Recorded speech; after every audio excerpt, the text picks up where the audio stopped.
Hello students, welcome to Solid Brain Classes.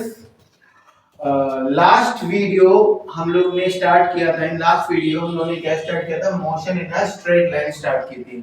उसमें हमने quantities के बारे में पढ़ा था, मोशन के बारे में पढ़ा था, वन डायमेंशनल मोशन क्या होता है, टू डायमेंशनल मोशन क्या होता है, थ्री डायमेंशनल मोशन क्या होता है, वेक्टर क्वांटिटीज क्या होती हैं, स्केलर क्वांटिटीज क्या होती हैं, ये सारी चीजें हमने देखी थी। और हमने क्या पढ़ा था? वो क्वांटिटीज दैट डिस्क्राइब मोशन। तो वो सिक्स क्वांटिटीज जो मोशन को डिस्क्राइब करती हैं कौन कौन सी है? पोजीशन है, डिस्प्लेसमेंट है, डिस्टेंस और पाथ लेंथ है, वेलोसिटी है, स्पीड है और एक्सेलरेशन है। अब एक एक करके इन सिक्स क्वांटिटीज को हम लोग क्या करेंगे? पिक करेंगे। तो लेट अस टेक, सबसे पहले हम क्या लेके चलते हैं? पोजीशन। सबसे पहले हम क्या लेके चलते हैं? पोजीशन। अब अगर पोजीशन की बात करते हैं तो first of all it is a vector quantity. It is a vector quantity. ये क्या है? एक वेक्टर क्वांटिटी है। अब पोजीशन क्या करता है? It tells the location of an object, location of an object, location of an object with respect to the reference point, and this reference point is called origin। और उस reference point को हम क्या बोलते हैं? ओरिजिन बोलते हैं। उस रेफरेंस पॉइंट को हम क्या बोलते हैं? ओरिजिन बोलते हैं। ओके, तो पोजीशन बेसिकली क्या है? पोजीशन एक वेक्टर क्वांटिटी है। कैसी क्वांटिटी है? Vector quantity. इसका मतलब क्या हुआ? पोजीशन में क्या होगा? डायरेक्शन भी होगी और मैग्नीट्यूड भी होगा। और ये हमें क्या बताता है? लोकेट करता है, किसी भी ऑब्जेक्ट को लोकेट करता है with respect to reference point. अब ये रेफरेंस पॉइंट क्या है? इस रेफरेंस पॉइंट को हम क्या कहते हैं? ओरिजिन कहते हैं। Let me explain you. For example, जैसे कि अगर आप कहीं से कहीं अपने घर का एड्रेस या कहीं भी किसी को अगर आप डायरेक्ट कर रहे हो, तो जैसे कि आप बोलोगे 100 मीटर तक स्ट्रेट आना, फिर वहां पे एक गोल चक्कर पड़ेगा या चौराहा पड़ेगा या व्हाटएवर, वहां से 400 मीटर राइट मुड़ जाना 400 मीटर। तो जो गोल चक्कर आपने बोला जहां से आपको मुड़ना है, वही आपका एक टाइप से क्या हो गया? रेफरेंस पॉइंट हो गया। अब अगर हम इसको ध्यान से देखें तो what we will get to know is, अगर हम यहाँ पे देखें तो हमें क्या दिखाई पड़ेगा? सपोज एक नंबर लाइन हम ले लेते हैं एज एन एग्जांपल। ये हमारी क्या है? एक नंबर लाइन है। ये हो गया, हमने मार्किंग कर दी 10 20 30, कोई भी आप स्केल की मार्किंग ले सकते हो। 30 40 50 60 -10 -20 -30 -40 -50 -60, ये हमने क्या कर दी? मार्किंग कर दी। ठीक है। अब सपोज ये आपका एक है ए, ये क्या है? बी, और ये क्या है? सी। ठीक है। अब आपसे कहा जाए पोजीशन ऑफ ए क्या है, तो ऑब्वियसली आप डायरेक्टली बता दोगे 20। आप सीधे कहोगे 20। अब आपने 20 कह तो दिया, बट आप 20 कहां से देख के बता रहे हो? यहां से देख के बता रहे हो। ये हमने क्या माना? Reference point. बट अगर मैं ए की पोजीशन यहां से देखता तो 10 20 30 40 50 60 70 80 होती। इधर से देखता तो 10 20 30 40 होती, है ना? तो अब क्योंकि हम एक कोई पर्टिकुलर पॉइंट ले लेते हैं, उस पॉइंट के रिस्पेक्ट में ही हम किसी ऑब्जेक्ट को क्या करते हैं? लोकेट करते हैं। और जिस पर्टिकुलर पॉइंट के रिस्पेक्ट में हम किसी ऑब्जेक्ट को लोकेट करते हैं, उस पर्टिकुलर पॉइंट को हम क्या कहते हैं? ओरिजिन कहते हैं। जैसे यहाँ पे ये हमारा क्या हो गया? रेफरेंस पॉइंट हो गया, और इस रेफरेंस पॉइंट को हम क्या बोलेंगे? ओरिजिन बोलेंगे। क्या बोलेंगे? ओरिजिन। अब आपसे कोई बोल रहा है ए की पोजीशन क्या है? अब देखिए यहाँ पे पोजीशन को हम डिनोट किससे कर सकते हैं? बहुत सारे वेरिएबल्स हैं, लेकिन हमारा जो चैप्टर है उसका नाम क्या है? Motion in a straight line. अब स्ट्रेट लाइन हम केवल एक एक्सिस लेके चल रहे हैं, एक्स एक्सिस, तो इसीलिए पोजीशन को हम डिनोट करते हैं एक्स एक्स। किससे? एक्स से हम पोजीशन को डिनोट करेंगे। मैं ये भी हटा रहा हूं, एक एक करके हम लोग पिक करेंगे। पहले हम लोग देख लेते हैं जब हम लोग पोजीशन की बात कर रहे हैं, जब हम लोग पोजीशन की बात कर रहे हैं तो अगर हम बात करते हैं सपोज एक्स से मैंने बोला तो पोजीशन ऑफ ए, क्या पोजीशन ऑफ ए क्या हो गई, एक्स ए क्या हो गई 20 मीटर राइट, है ना, इसके राइट में ही तो है। ऐसे ही पोजीशन ऑफ बी क्या हो गई, दैट इज एक्स बी क्या हो जाएगी आपकी 50 मीटर राइट हो जाएगी। अब position of C that is X C क्या हो जाएगी आपकी 30 मीटर लेफ्ट हो जाएगी, है ना।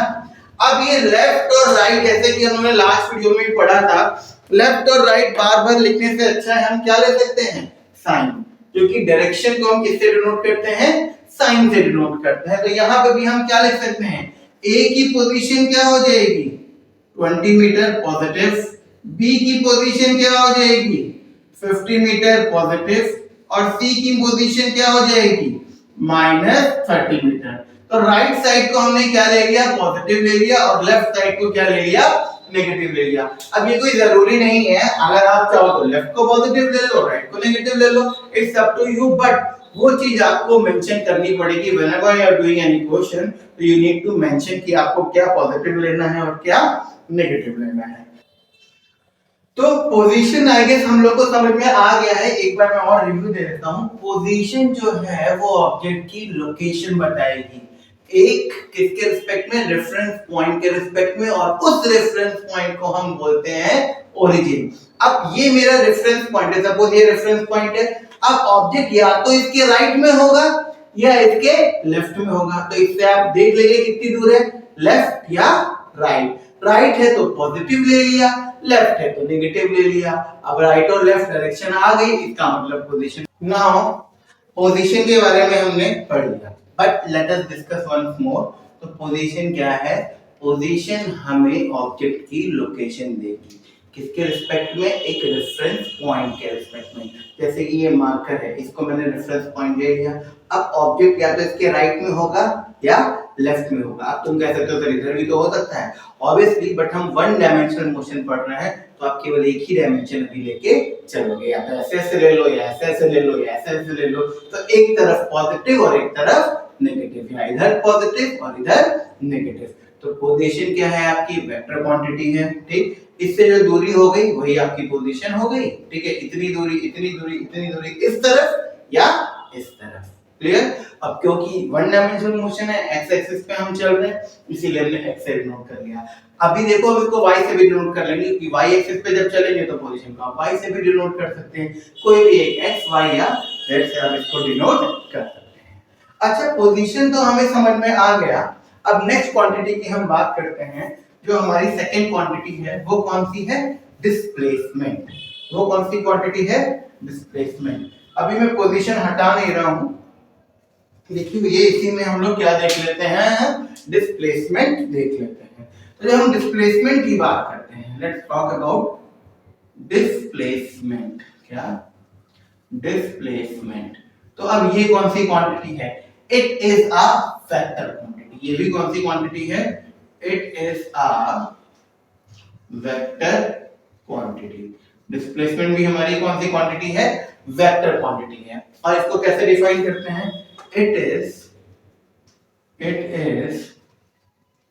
defined as shortest distance। क्या, shortest distance between final and initial position of an object। initial position of an object। तो बेसिकली डिस्प्लेसमेंट क्या है, वेक्टर क्वांटिटी। इसका मतलब इसमें भी क्या होगा, डायरेक्शन होगी। वेक्टर क्वांटिटी इसका मतलब इसमें भी क्या होगी, डायरेक्शन होगी। और ये क्या है, शॉर्टेस्ट डिस्टेंस है। क्या है, शॉर्टेस्ट डिस्टेंस। किसके इसके बीच में, फाइनल और इनिशियल पोजीशन के बीच में। मतलब कि अगर हम एक चीज और नोटिस करें, ये पाथ पे डिपेंड नहीं करती, वो भी हम देखेंगे आगे। फिलहाल अभी हम अगर बोला जाए तो डिस्प्लेसमेंट का मतलब क्या हुआ, simply change in position. Displacement क्या हुआ, चेंज इन पोजीशन, हमारा क्या हो गया, डिस्प्लेसमेंट हो गया। तो कोई पूछे what is displacement, simply change in position. तो ये क्या हुआ displacement, final position minus initial position, final position minus initial position, यही तो हुआ हमारा डिस्प्लेसमेंट। डिस्प्लेसमेंट क्या हुआ, final position minus initial position. Okay, तो अब डिस्प्लेसमेंट को हम किससे डिनोट करेंगे, चेंज इन पोजीशन। चेंज के लिए हमारा सिंबल यूज होता है डेल्टा, ठीक है। स्मॉल चेंज के लिए होता है डी, और वेरी वेरी स्मॉल चेंज के लिए होता है डेल। ये तीन सिंबल ध्यान में दीजिएगा, डेल्टा चेंज, स्मॉल चेंज के लिए डी, और वेरी वेरी स्मॉल चेंज के लिए क्या होता है, डेल। ये सिंबल्स हम यूज करेंगे। फिलहाल अभी चेंज इन पोजीशन सिंपल क्या हो जाएगा, delta x. Change in position क्या हो जाएगा, x final minus x initial. ये हमारी क्या हो गई, डिस्प्लेसमेंट। और इसकी एसआई यूनिट इट्स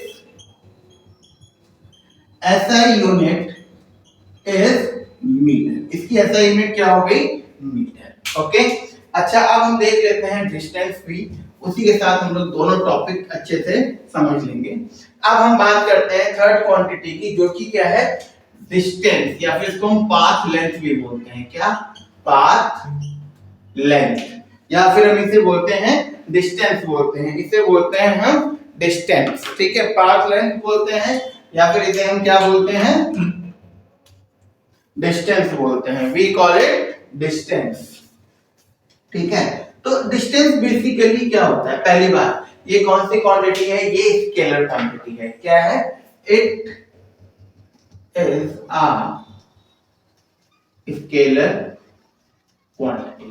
तो डिस्टेंस कौन सी क्वांटिटी है, स्केलर क्वांटिटी है। और it is defined as total distance covered by an object, total distance covered by an object during motion। तो ये कौन सी क्वांटिटी है, it is a scalar quantity. तो डिस्टेंस कौन सी क्वांटिटी है, स्केलर क्वांटिटी है, and it is defined as total distance covered by an object during motion. अब देखिए यहाँ पे बहुत ही सिंपल एक चीज है, पहले इसकी एसआई यूनिट देख लें। It's SI unit is metre. इसकी भी एसआई यूनिट क्या होती है, मीटर होती है। ओके, तो डिस्टेंस आपको पता चला, डिस्प्लेसमेंट आपको पता चला, ठीक है। अब यहाँ पे बहुत ध्यान से देखिएगा दोनों में अंतर क्या है। सपोज एक ऑब्जेक्ट है, वो पहले कहां पे था, ए पे था, ए से वो गया बी पे, ए से वो कहां पे गया, बी पे, फिर बी से वो वापस आ गया ए पे। Is it clear? तो वो शुरू में कहां पे था, एकदम जब उसका मोशन शुरू हुआ तो उसकी इनिशियल पोजीशन क्या थी, 20, ठीक। वो रुका कहां पे आके, ए पे ही रुका आके, तो उसकी फाइनल पोजीशन क्या हुई, 20। तो यहां पे देखिए डेल्टा एक्स क्या हुआ, 20 माइनस 20, जो कि क्या आ गया आपका 0। तो चेंज इन पोजीशन क्या हुआ, 0। हम पे जहां पे से निकला वापस वहीं आ गया, तो डिस्प्लेसमेंट क्या हो गई, 0। बट क्या डिस्टेंस 0 हुई, नहीं। देखिए पहले वो ए से बी तक जब गया तो कितना चला, 10 20 30, फिर बी से ए तक आया तो कितना चला, 10 20 30, तो 30 और 30 60। देखो लिखा भी हुआ है पाथ की लेंथ, उसके पाथ की लेंथ। भाई उसका पाथ क्या था, यहां से पहले वो यहां गया, फिर यहां से वापस यहां आया, तो उसका पाथ ये और ये, तो उसकी पाथ की लेंथ क्या हुई, 30 plus 30 that is equal to 60। तो ये डिस्प्लेसमेंट और पाथ लेंथ। अच्छा अब इस पे एक हम न्यूमेरिकल देख लेते हैं, तो आपको एकदम इसका कॉन्सेप्ट एकदम अच्छे से क्या हो जाएगा, क्लियर हो जाएगा। इसी नंबर लाइन पे, जो नंबर लाइन ऊपर दी हुई है, इसी नंबर लाइन के बेसिस पे एक हम क्या देख लेते हैं, न्यूमेरिकल देख लेते हैं। तो सपोज एक एग्जांपल लेते हैं, इसको हम बोल देते हैं एग्जांपल नंबर 1। तो an object initially at A, एक ऑब्जेक्ट इनिशियली कहां पे है, at A, from A it goes to B. A से वो कहां गया, बी पे गया, एंड देन टू सी। तो ए से वो गया बी, फिर बी से वो गया सी।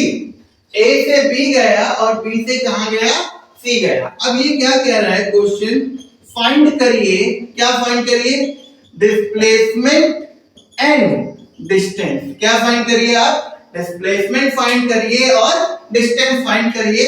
फर्स्ट पार्ट कहां से कहां, ए टू बी, और सेकंड पार्ट कहां से कहां, ए टू सी।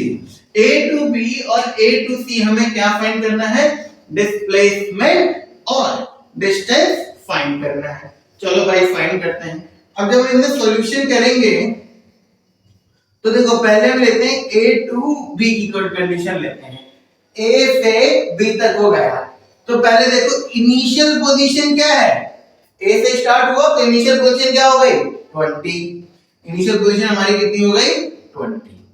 अच्छा, फाइनल पोजीशन क्या हो गई, बी तक आया तो फाइनल पोजीशन क्या हो गई, 50।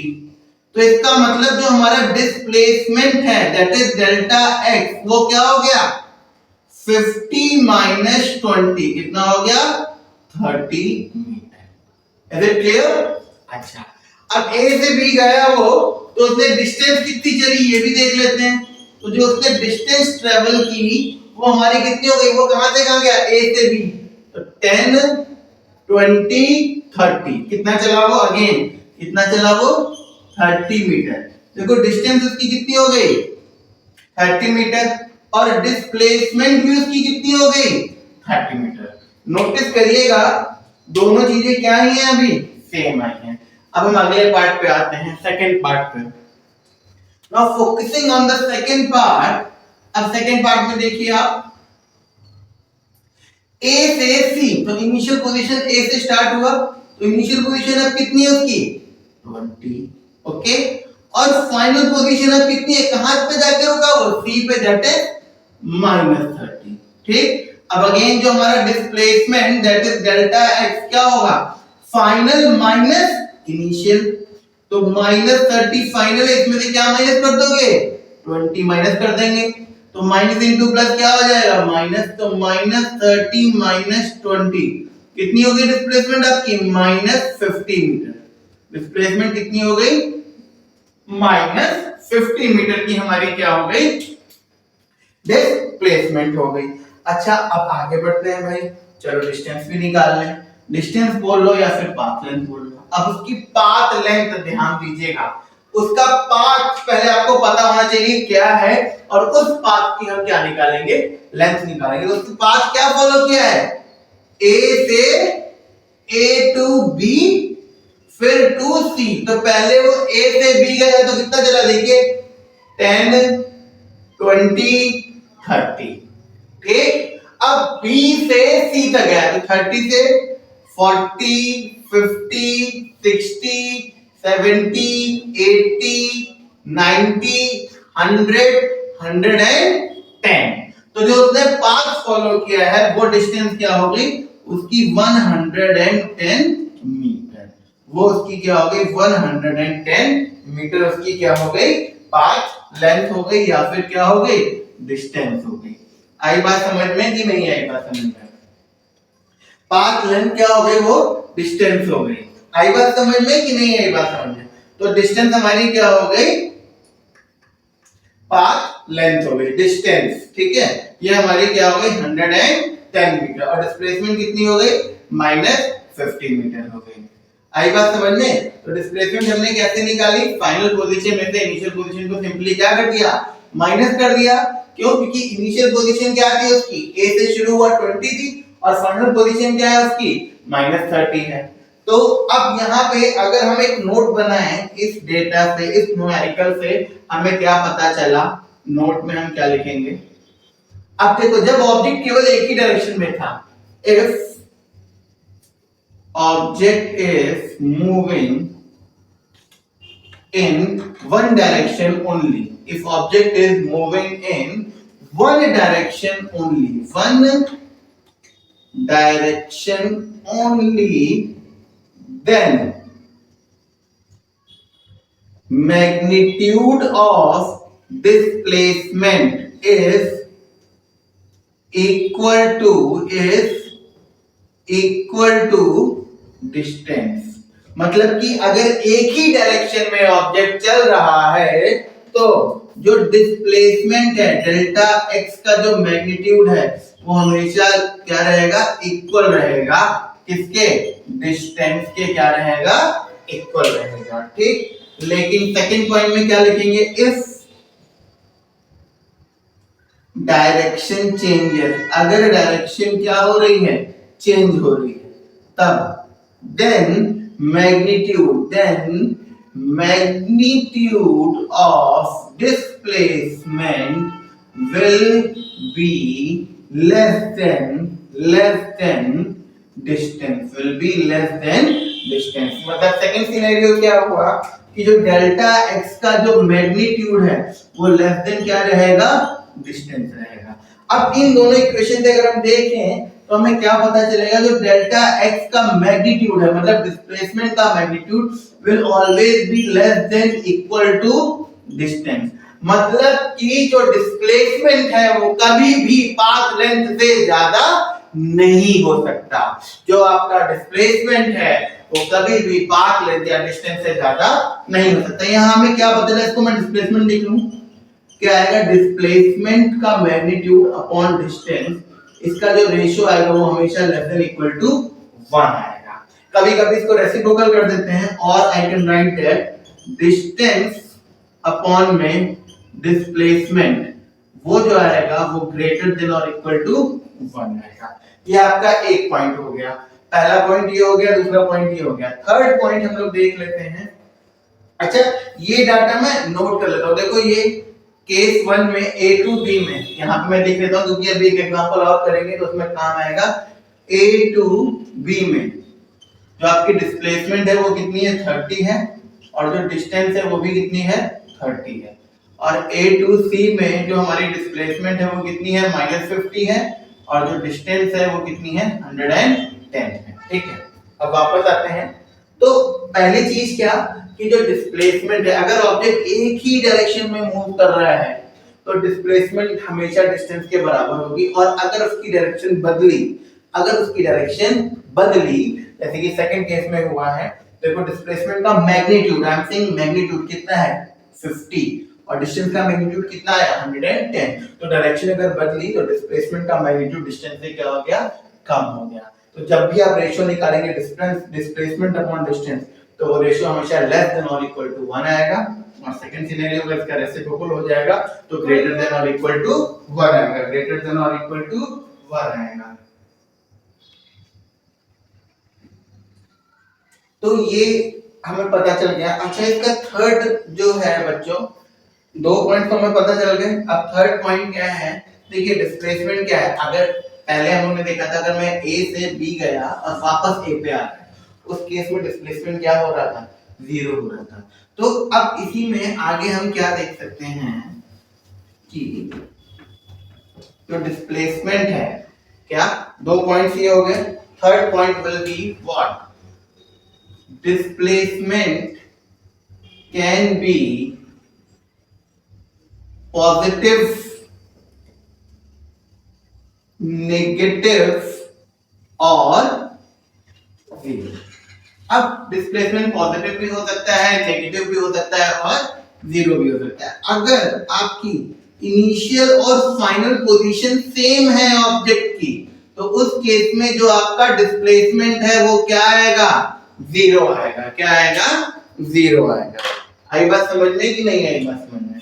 और बाकी पॉजिटिव और नेगेटिव हमने सिनेरियो देख लिया है। अच्छा, डिस्टेंस के साथ क्या है प्रॉब्लम, जो डिस्टेंस है, distance is always positive, always positive. Distance हमेशा क्या रहेगी, पॉजिटिव रहेगी। And always increase with motion. जब तक आप मोशन में रहेंगे तो डिस्टेंस हमेशा बढ़ेगी, कभी भी डिक्रीज नहीं होगी, कभी भी डिक्रीज नहीं होगी। और दोनों की ऐसा यूनिट क्या है, मीटर। अब डिस्टेंस को मेजर कैसे करते हैं, जो हम लोग की गाड़ियों में ओडोमीटर होता है, कैसा होता है ओडोमीटर, जैसे ये स्पीडोमीटर होता है, ऐसे नंबर्स लिखे होते हैं, यहाँ पे कैसे करके लगा हुआ होता है, ये इस पे जो रीडिंग्स होती है ये क्या होता है, इसे हम क्या बोलते हैं, ओडोमीटर। ये हमारे ऑब्जेक्ट की क्या मेजर करता है, डिस्टेंस मेजर करता है। तो ये हमारा क्या हुआ, डिस्प्लेसमेंट और डिस्टेंस की बात हो गई। अच्छा, अब हम लोग देखते हैं दो आगे की दो क्वांटिटी इसी तरीके से, वेलोसिटी एंड स्पीड।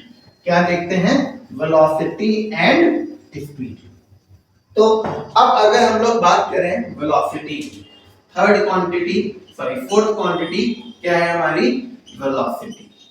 क्या है, वेलोसिटी।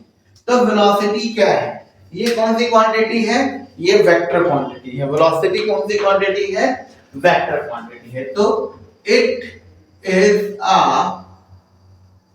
Vector quantity. कौन सी क्वांटिटी है velocity, it is a vector quantity and it is defined as rate of change of position।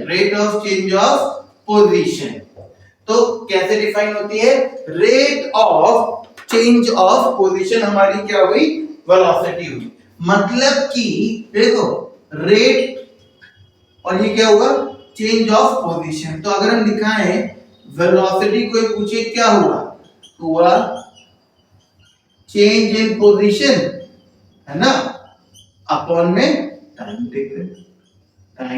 Taken या फिर टाइम इंटरवल। ठीक है, तो ये हमारी क्या हुई, वेलोसिटी हुई। अच्छा, अब वापस जाते हैं पीछे, हमने पढ़ा था चेंज इन पोजीशन क्या होता है, डिस्प्लेसमेंट होता है। तो इसका मतलब वेलोसिटी यहाँ पे हमारा क्या हुआ, डिस्प्लेसमेंट अपॉन में टाइम हुआ कि नहीं हुआ। तो हम लिख सकते हैं वेलोसिटी डेल्टा एक्स अपॉन में डेल्टा टी। ठीक है, और हम क्या लिख सकते हैं, velocity x final minus x initial upon में डेल्टा टी। ये हमारी क्या हो गई, वेलोसिटी। अच्छा, इसकी जो एसआई यूनिट है वेलोसिटी की क्या हो जाएगी, अब आपको पता है डिस्प्लेसमेंट की एसआई यूनिट क्या है, मीटर।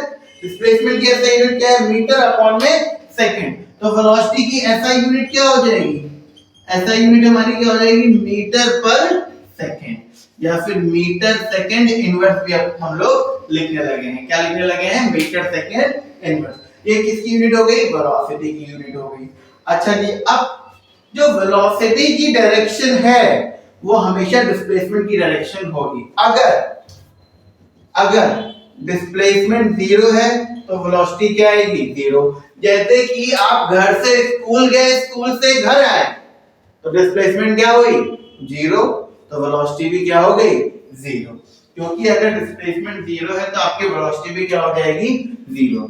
अगर डिस्प्लेसमेंट कैसी है, नेगेटिव, तो वेलोसिटी भी कैसी होगी, नेगेटिव। अगर डिस्प्लेसमेंट नेगेटिव है तो वेलोसिटी भी नेगेटिव होगी। अगर आपकी डिस्प्लेसमेंट कैसी है, पॉजिटिव है, तो वेलोसिटी भी कैसी होगी, पॉजिटिव होगी। तो वेलोसिटी जो है वो किस पे डिपेंड करती है, उसकी जो डायरेक्शन है वो डिस्प्लेसमेंट पे डिपेंड करती है।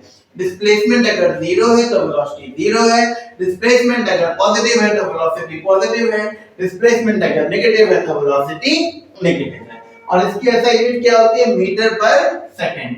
तो डिस्प्लेसमेंट या फिर वेलोसिटी को हम ये भी बोल सकते हैं, rate at which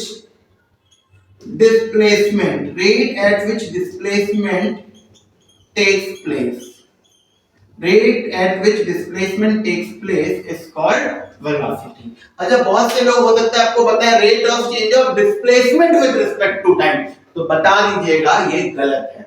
rate of change of displacement velocity नहीं होता है, rate of change of position होता है, या फिर rate at which displacement takes place की वेलोसिटी होता है। और इसकी ऐसा यूनिट क्या होती है, स्पीड, मीटर पर सेकंड। यहीं पे हम लोग फटाफट देखते हैं स्पीड। स्पीड क्या है, स्पीड है हमारी स्केलर क्वांटिटी। कौन सी क्वांटिटी है ये, स्केलर क्वांटिटी है। कौन सी क्वांटिटी है, स्केलर क्वांटिटी। स्पीड है हमारी स्केलर क्वांटिटी। और इसे कैसे डिफाइन करते हैं, and it is defined as distance covered by object in unit time, distance covered by object in unit time. Okay, तो distance covered by object in unit time क्या होती है? आपकी स्पीड होती है। तो स्पीड क्या हुई? स्पीड हो गई डिस्टेंस अपॉन में टाइम। जैसे वेलोसिटी क्या हुई? डिस्प्लेसमेंट अपॉन में टाइम, और स्पीड क्या हुई? डिस्टेंस अपॉन में टाइम। इसकी भी ऐसा यूनिट क्या होती है? मीटर पर सेकेंड। अच्छा, एक चीज और याद रखिएगा, ये जो वेलोसिटी हम स्पीड पढ़ रहे हैं, ये एवरेज वेलोसिटी और एवरेज स्पीड है, इंस्टेंटेनियस नहीं है। इंस्टेंटेनियस का मतलब क्या होता है, मैं थोड़ा सा आपको बता देता हूँ, आगे हम लोग पढ़ेंगे। सपोज आप घर से स्कूल आ रहे हो या कहीं से कहीं भी जा रहे हो, तो अब आप वेलोसिटी या स्पीड कैसे निकालोगे? आपने डिस्प्लेसमेंट निकाल दी, ठीक, और टाइम से उसको क्या कर दिया? डिवाइड कर दिया। सपोज आपकी घर से स्कूल तक की जो वेलोसिटी आई वो आई 10 मीटर पर सेकेंड। तो अब आप एक बात बताइए, क्या आप 10 मीटर पर सेकेंड से चले और यहां तक 10 मीटर पर सेकेंड से ही है ना? कहीं कहीं रोड खाली मिली तो हो सकता है आपने बाइक तेज कर दी, कहीं कहीं ट्रैफिक मिला तो हो सकता है कम आया। तो ये जो टोटल हम निकालते हैं ये एवरेज स्पीड निकालते हैं या एवरेज वेलोसिटी निकालते हैं। और जो किसी पर्टिकुलर टाइम पे जो आपकी स्पीड या वेलोसिटी होती है उसे हम क्या बोलते हैं? Instantaneous velocity. जैसे कि जो कि हमारा स्पीडोमीटर दिखाता है, जब हम बाइक चलाते हैं, कार चलाते हैं, तो देखिए जो सुई होती है वो हर टाइम एक जगह पे कांस्टेंट बहुत टाइम तक नहीं रहती, वो वेरी करती रहती है। एक पर्टिकुलर इंस्टेंट पे जो आपकी वेलोसिटी होती है उसे हम क्या बोलते हैं? Instantaneous velocity. ओके, इसके बारे में भी हम डिस्कस करेंगे, पहले हम इसी पे बात करते हैं। तो यहाँ पे स्पीड क्या हो गई? Distance upon time. इसकी यूनिट क्या हो गई? Metre per second. ये कैसी क्वांटिटी है? स्केलर क्वांटिटी है। It is defined as distance covered by an object in unit time. अच्छा, वेलोसिटी क्या हो गई? Rate of change of position. ये वेक्टर क्वांटिटी है, तो चेंज इन पोजीशन अपॉन में टाइम टेकन है, मतलब कि डिस्प्लेसमेंट अपॉन में टाइम है। तो velocity delta x by delta t लिख सकते हैं, या x final minus x initial upon delta t लिख सकते हैं। इसकी भी ऐसा यूनिट क्या है? Metre per second. और rate at which displacement take place उसे हम क्या बोलते हैं? वेलोसिटी बोलते हैं। ठीक है, अब इस पे हम लोग एक एग्जांपल फटाफट देखते हैं। तो ये हमारा दोनों चीजों को कवर कर लेगा, किसको? वेलोसिटी को और स्पीड को। चलो, अब जो हमने पीछे वाला एग्जांपल लिया था, ये एग्जांपल नंबर 2 है। तो in example number 1, time taken from A to B. A to B is 3 seconds and B to C is 7 seconds. अब क्या कह रहा है? फाइंड, क्या फाइंड करिए? इस वेलोसिटी, क्या फाइंड करिए? Velocity and speed. क्या फाइंड करना है हमें? Velocity and speed. फर्स्ट कहां से कहां तक? वही A to B और A to C। हमें क्या फाइंड करना है? वेलोसिटी फाइंड करनी है और स्पीड फाइंड करनी है। कहां से कहां? A से B फाइंड करना है और A से C फाइंड करना है। तो फर्स्ट पार्ट चलो हम सॉल्व करते हैं। पहले हम बात करते हैं A to B की। तो अब देखो A से B, इसलिए मैंने पहले नोट कर लिया था, A से B में डिस्प्लेसमेंट कितना है? 30 मीटर। तो यहाँ पे डिस्प्लेसमेंट कितना है? 30 मीटर। और A से B तक का टाइम कितना है? A से B, A to B time कितना लगा आपका? 3 सेकेंड्स लगे। ओके, तो इसका मतलब वेलोसिटी क्या हो जाएगी? 30 अपॉन में 3, जो कि कितनी हो जाएगी? 10 मीटर पर सेकेंड। ओके, तो यहां से देखिए हमें क्या पता चला, जो हमारी वेलोसिटी आई कितनी आई? 10 मीटर पर सेकेंड हमारी क्या आ गई? वेलोसिटी आ गई। अब स्पीड निकालनी है, तो स्पीड, डिस्टेंस यहाँ पे कितनी है? देखिए फर्स्ट पार्ट में डिस्टेंस कितनी है? देखिए डिस्टेंस भी कितनी है हमारी? 30 मीटर है। डिस्टेंस भी कितनी है हमारी? 30 मीटर है। ओके, तो स्पीड क्या हो गई अब हमारी? देखिए स्पीड क्या हो गई? 30 अपॉन में टाइम तो वही है 3, तो अगेन स्पीड क्या हो गई हमारी, स्पीड हो गई 3 × 30 मीटर पर सेकेंड, तो 10 मीटर पर सेकेंड। ओके, क्योंकि 3 × 30। देखिए फर्स्ट केस में वेलोसिटी भी कितनी आई 10 मीटर पर सेकेंड और स्पीड भी कितनी आई 10 मीटर पर सेकेंड। अब हम सेकेंड सिनेरियो लेते हैं A to C का। A to C का सेकेंड में A to C, अगर हम A to C चले तो अगर आप ध्यान देंगे अब आपका डिस्प्लेसमेंट कितना है -50 मीटर। डिस्प्लेसमेंट कितना है -50 मीटर और टाइम इंटरवल अब कितना हो जाएगा बताइए। 7 सेकंड मत बोल दीजिएगा, क्यों, A से B से 3 सेकंड लगे, फिर B से C से कितने सेकंड लगे 7 सेकंड, तो 3 और 7 टोटल कितना हो गया 10 सेकंड हो गया। ओके, तो वेलोसिटी क्या हो जाएगी -50 अपॉन में 10, तो क्या हो जाएगी -5 मीटर पर सेकंड। कितनी हो गई -5 मीटर पर सेकंड आपकी क्या हो गई वेलोसिटी हो गई। Is it clear. अच्छा, अब हम आते हैं डिस्टेंस की बात करते हैं। इसी में डिस्टेंस कितना हुआ 110। डिस्टेंस उसने कितनी ट्रेवल की, डिस्टेंस जो वो चला वो कितना चला 110 मीटर। डिस्टेंस कितना चला 110 मीटर और टाइम इंटरवल तो वही 10 सेकंड है। तो स्पीड अब कितनी हो गई 110 अपॉन में 10 कितनी हो गई 11 मीटर पर सेकंड। क्या हो गई 11 मीटर पर सेकंड। तो यहाँ पे वेलोसिटी ये है और स्पीड आपकी ये है। अब फिर से हम इसी तरीके से नोट लिख सकते हैं। We can again make a note for velocity. तो नोट में देखिए क्या आएगा, पहला पार्ट क्या magnitude of velocity. Magnitude of velocity is equal to speed if object moves in one direction only। अगर एक ही डायरेक्शन में चल रहा है तो देखिए आपकी वेलोसिटी कितनी आई 10 मीटर पर सेकंड, स्पीड भी कितनी आई सेम। अगर एक ही डायरेक्शन में चल रहे हैं तो जो स्पीड का मैग्नीट्यूड है, किसका मैग्नीट्यूड, स्पीड का जो मैग्नीट्यूड है वेलोसिटी का जो मैग्नीट्यूड है वो हमेशा किसके स्पीड के बराबर होगा। Magnitude of velocity is equal to speed. Second, if direction changes, अगर डायरेक्शन क्या हुई चेंज हुई तो then magnitude of velocity will be less than speed। तो मैग्नीट्यूड ऑफ वेलोसिटी देखो, अब डायरेक्शन A से B है, फिर डायरेक्शन बदल लेना, तो देखो वेलोसिटी का मैग्नीट्यूड कितना है 5 और स्पीड का कितना है 11। तो सेकंड सिनेरियो में क्या हुआ, अगर डायरेक्शन बदलेगी तो जो मैग्नीट्यूड ऑफ वेलोसिटी है, मैग्नीट्यूड ऑफ वेलोसिटी वो हमेशा लेस देन क्या रहेगी स्पीड रहेगी। ओके, तो इसका मतलब हमें इन दोनों से फिर से क्या पता चला, जो वेलोसिटी का जो मैग्नीट्यूड है वो हमेशा लेस देन इक्वल टू क्या होता है स्पीड होता है। इसका मतलब वेलोसिटी अपॉन स्पीड का जो रेशियो आएगा वो लेस देन इक्वल टू 1 आएगा। या फिर अगर स्पीड अपॉन में वेलोसिटी का मैग्नीट्यूड कर दिया जाए तो वो हमेशा ग्रेटर देन और इक्वल टू क्या आएगा 1 आएगा। ओके, तो ये हमारी दो क्वांटिटीज, हमें दो प्रॉपर्टीज नोट में देख ली।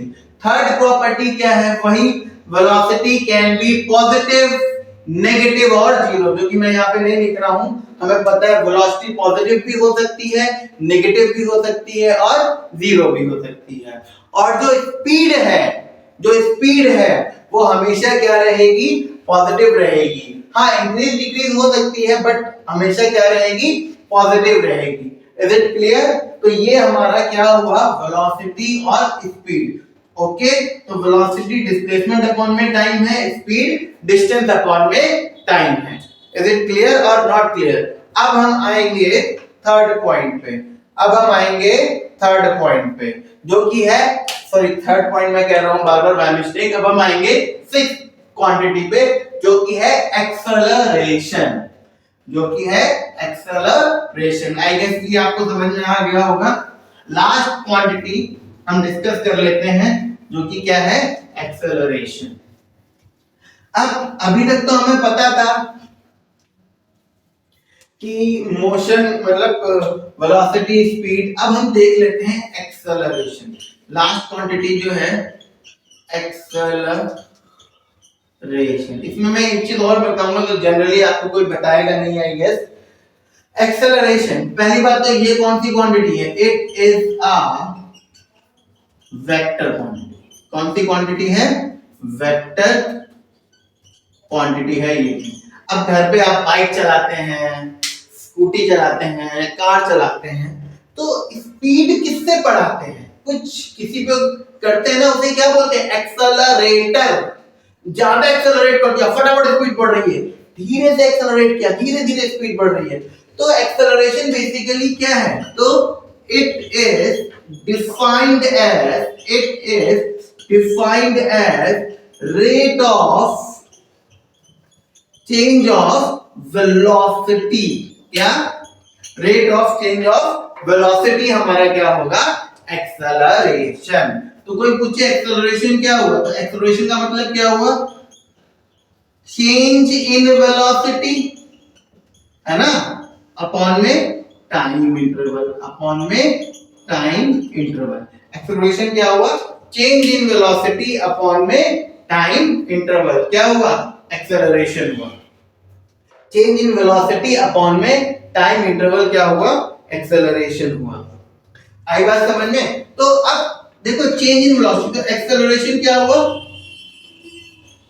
फाइनल वेलोसिटी, वही जैसे चेंज इन पोजीशन क्या था, final position minus initial position, ऐसे ही चेंज इन वेलोसिटी क्या हो जाएगा, final velocity minus initial velocity upon में टाइम इंटरवल। अब देखो एक्सेलरेशन को ए, फाइनल वेलोसिटी को हम डिनोट करते हैं v से, माइनस इनिशियल वेलोसिटी को u से, अपॉन में डेल्टा t। ये क्या हो गया, एक्सेलरेशन। और acceleration is equal to delta v upon में डेल्टा t। ये हमारा क्या हो गया, एक्सेलरेशन। अब इसकी यूनिट क्या हो जाएगी, देखो मीटर पर सेकंड अपॉन में सेकंड, तो इसकी यूनिट क्या होती है, ऐसा unit metre per second square. क्या होती है, मीटर पर सेकंड स्क्वायर क्या होती है, एक्सेलरेशन की यूनिट। अब इसमें if acceleration is in direction of motion, अगर एक्सेलरेशन जो है मोशन के डायरेक्शन में है, तो मैग्नीट्यूड ऑफ वेलोसिटी क्या होगी, इंक्रीज होगी। मैग्नीट्यूड ऑफ वेलोसिटी क्या होगा, इंक्रीज होगा। अगर acceleration is opposite to direction of motion, opposite to direction of motion, तो मैग्नीट्यूड ऑफ वेलोसिटी क्या होगा, डिक्रीज होगा। और अगर एक्सेलरेशन क्या है, जीरो, इसका मतलब डेल्टा v क्या हो गया, जीरो, तो वेलोसिटी क्या हो गई, कांस्टेंट हो गई। वेलोसिटी क्या हो गई, कांस्टेंट। अगर एक्सेलरेशन जीरो है तो चेंज इन वेलोसिटी क्या हो गया, जीरो, मतलब वेलोसिटी क्या हो गई, कांस्टेंट, मतलब कि यूनिफॉर्म मोशन। क्या, यूनिफॉर्म मोशन। यूनिफॉर्म मोशन क्या होता है, object covers equal distance in equal interval of time. Object क्या करता है, इक्वल डिस्टेंस कवर करता है। क्या कवर करता है, यूनिफॉर्म मोशन में equal distance in equal interval of time, तो उसे हम क्या बोलते हैं, यूनिफॉर्म मोशन। और अगर एक्सेलरेशन कैसा है, नेगेटिव है, कैसा है, नेगेटिव है, तो उसे हम क्या बोलते हैं, रिटार्डेशन। क्या बोलते हैं, रिटार्डेशन बोलते हैं। सपोज अगर एक्सेलरेशन कितना है, -3 मीटर पर सेकंड स्क्वायर है, तो इसका मतलब हम बोलेंगे रिटार्डेशन कितना है, 3 metre per second square. Retardation का मतलब ही होता है नेगेटिव एक्सेलरेशन। रिटार्डेशन का मतलब ही होता है नेगेटिव एक्सेलरेशन। रिटार्डेशन का मतलब ही होता है नेगेटिव एक्सेलरेशन। रिटार्डेशन का क्या मतलब होता है? नेगेटिव एक्सेलरेशन होता है। ठीक है, अगर आपका एक्सेलरेशन नेगेटिव है इसका मतलब हमारा रिटार्डेशन क्या हुआ? 3 मीटर पर सेकंड स्क्वायर हुआ। क्यों? क्योंकि नेगेटिव में दे रखा है तो इसको हम ऐसे लिख सकते हैं। तो एक्सेलरेशन हमें समझ में आ गया। अच्छा, तो अब इसमें एक बात मैं और बता दूं, एक्सेलरेशन भी कभी कभी कांस्टेंट होता है और कभी कभी एक्सेलरेशन कांस्टेंट नहीं होता है। उस केस में क्या होगा? देखो, एक तो एक्सेलरेशन 0 ले लेते हैं। अगर यहाँ पे ऐसे लिखा हुआ है, अगर एक्सेलरेशन 0 है तो इसका मतलब डेल्टा v क्या हो जाएगा? डेल्टा v मतलब चेंज इन वेलोसिटी क्या हो जाएगा? 0। इसका मतलब वेलोसिटी क्या हो जाएगी? कांस्टेंट। क्या हो जाएगी? Constant. That is object covers equal distance. क्या? Equal distance in equal interval of time. यहाँ पे क्या हुआ? ऑब्जेक्ट क्या कवर कर रहा है? इक्वल डिस्टेंस कवर कर रहा है इन इक्वल इंटरवल ऑफ टाइम। तो दैट इज क्या हुआ? ये यूनिफॉर्म मोशन। क्या हुआ? ये यूनिफॉर्म मोशन। क्यों? क्योंकि एक्सेलरेशन क्या है? 0। अब अगर एक्सेलरेशन क्या हुआ? कांस्टेंट। एक्सेलरेशन कांस्टेंट हुआ, इसका मतलब वेलोसिटी क्या? Velocity changes equally. कैसे चेंज हो रही है? Equally in equal interval of time. इसका क्या मतलब है मैं समझाता हूं। जैसे मान लो 0 से 1, 1 से 2, 2 से 3, 3 से 4। पहले वेलोसिटी मान लो 0 पे कितनी थी? 10 मीटर पर सेकंड थी। अब 1 सेकंड तक आते आते कितनी हो गई? 15। अब अगले 1 सेकंड में कितनी हो जाएगी? 20, 25, 30। तो देखो हर सेकंड में कितने से इंक्रीज हो रही है? 5 से। क्या हो रही है? 5 से। देखो 10 से 15, 15 से 20, 20 से 25, 25 से 30, चाहे इंक्रीज हो चाहे डिक्रीज हो, लेकिन इक्वल ही होगी।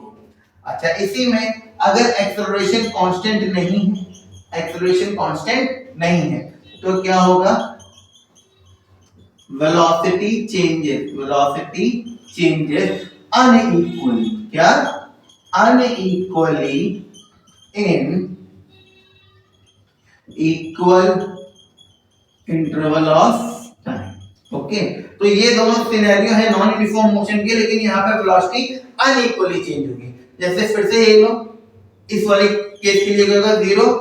यहाँ पे 10 थी, 10 से मान लो क्या हो गया? 15, 15 से हो सकता है फिर से 10 हो जाए, 10 से 17 हो जाए, 17 से 40 हो जाए, क्या पता, क्योंकि एक्सेलरेशन कांस्टेंट नहीं है। देखो पहले 5 का चेंज हुआ, पहले 5 से इंक्रीज हुई, फिर 5 से डिक्रीज हो गई, फिर 7 से इंक्रीज हो गई, फिर 20, 33 से इंक्रीज हो गई। तो कुछ भी पता, सॉरी 23 से इंक्रीज हो गई तो कुछ पता नहीं है, क्योंकि एक्सेलरेशन क्या है? कांस्टेंट नहीं है। अब एक चीज मैं बता देता हूं, जैसे rate of change of position क्या हो गई? वेलोसिटी हो गई। Rate of change of velocity क्या हो गया? एक्सेलरेशन हो गया। इसी तरीके से एक टर्म होता है rate of change of acceleration. क्या होता है? Rate of change of acceleration. इसे हम बोलते हैं जर्क। क्या बोलते हैं? जर्क। जर्क क्या होता है आपका? Rate of change of acceleration. मतलब कि अगर कोई बोले जर्क क्या होगा? क्या हो जाएगा ये? चेंज इन एक्सेलरेशन अपॉन में टाइम। इसकी यूनिट क्या होती है? मीटर पर सेकेंड क्यूब। अगर एक्सेलरेशन क्या है? कांस्टेंट है, तो इसका मतलब जर्क क्या होगा आपका? 0। अगर एक्सेलरेशन कांस्टेंट है तो इसका मतलब जर्क क्या होगा? 0 होगा। ओके, तो ये हमने क्या डिस्कस कर लिया आज?